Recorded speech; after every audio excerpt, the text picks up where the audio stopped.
Bab 3725. Kalian memang pasangan yang serasi. Awalnya Lela Yuan mengira dirinya pasti kalah dan akan menerima penghinaan seperti ini. Sekarang dia merasa sangat menyesal karena sudah berbohong kepada Eric Qin. Andai saja dari awal berkata jujur, mungkin Eric Qin akan setuju. Alhasil, karena dia yang sok pintar, membuat Eric Qin langsung pergi. Sekarang dia barulah dihina oleh musuh bebuyutan ini. Awalnya dia mengira semua ini akan terjadi, alhasil Eric Qin muncul di saat yang tepat. Akan tetapi, kenapa sebelumnya dia mau pergi? Dia bisa mempercayai Eric Qin, kalau tidak semua pengorbanan sebelumnya akan terbuang sia-sia. Eric Qin tertegun karena dipeluk secara mendadak, kemudian barulah tersenyum. Eric Qin tidak menyangka dirinya yang berpura-pura kabur malah membuat Lela Yuan ketakutan setengah mati. Setelah memeluk dengan erat dan memastikan dirinya tidak sedang bermimpi, Lela Yuan langsung lepas dari pelukan Eric Qin dengan wajah memerah. Meski dirinya adalah klan iblis, tidak memiliki banyak aturan seperti klan manusia, namun sebagai putri dari Kaisar Iblis, dia pertama kalinya berhubungan mesra dengan lawan jenis. Melihat Putri Xaviera membawa teman, Mulyanihu merasa kecewa karena tidak ada kesempatan melihat Lela Yuan dihina di depan umum. Hei, Lela Yuan, dia adalah kultivator manusia, jangan-jangan kamu demi memenuhi kesepakatan sembarangan membeli orang dari pinggir jalan, kan? Mulyanihu, kamu jangan sembarangan berbicara. Dia adalah temanku, jenius dari kultivator manusia, bukanlah seorang babu. Melihat Eric Qin kembali, aura Lela Yuan langsung naik dan membantah. Masa sih? Kamu biasanya dijaga dengan baik oleh Kaisar Iblis Kera dan dua kakakmu itu. Mereka jarang membiarkan kamu keluar dari istana, takut kamu terjadi sesuatu. Masa kamu bisa memiliki teman kultivator manusia? Ujar Mulyanihu dengan tidak senang. Dirinya sengaja menentukan aturan pertandingan seperti ini, juga karena tahu Lela Yuan tidak memiliki teman master hebat. Alhasil, Lela Yuan malah membawa seorang klan manusia. Menurutku, semua ini pasti palsu. Semua orang tahu hubungan klan manusia dan klan iblis sangat tidak akur, ujar remaja yang ada di samping. Hei, kamu kemari. Coba aku periksa kamu berasal dari mana, ada tujuan apa datang ke klan iblis. Selanjutnya, remaja itu langsung memarahi Eric Qin sambil mengangkat jarinya. Eric Qin tidak menghiraukan pembicaraan mereka berdua, dia langsung memutar telapak tangannya. Lela, tadi kamu terlalu terburu-buru sampai ketinggalan gelang ini. Untung saja aku memungutnya di jalan, lalu aku juga menemukan satu gelang yang cocok denganmu, lalu aku langsung beli. Nada bicara terdengar sedang memarahinya. Eric Qin langsung mengeluarkan dua gelang yang memancarkan cahaya Reiki kepada Lela Yuan. Lela Yuan melihat gelang di tangannya kembali, langsung merasa canggung.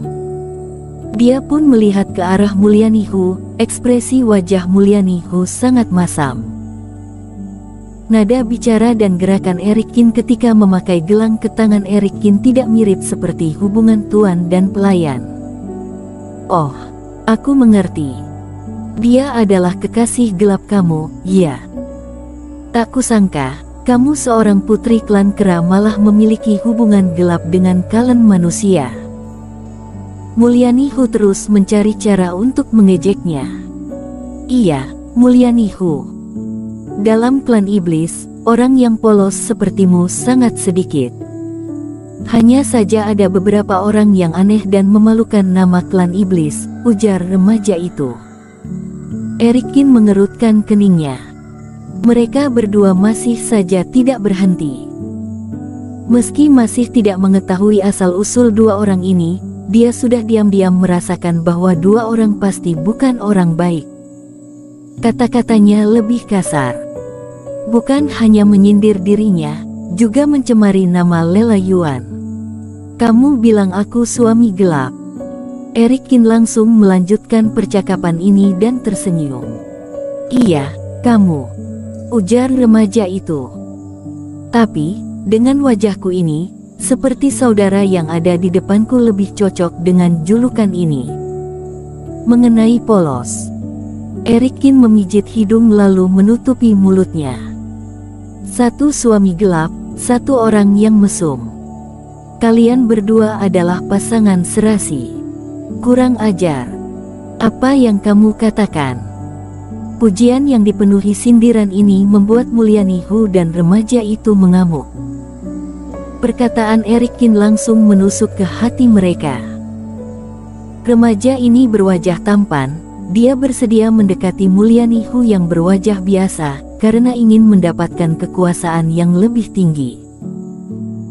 Sedangkan Mulyani Hu, karena dia adalah klan rubah ditambah lagi perlakuan dia yang tidak sopan, semua ini sudah sangat cocok. Kenapa? Apakah kalian berdua boleh menyindirku? Kami tidak boleh melawan.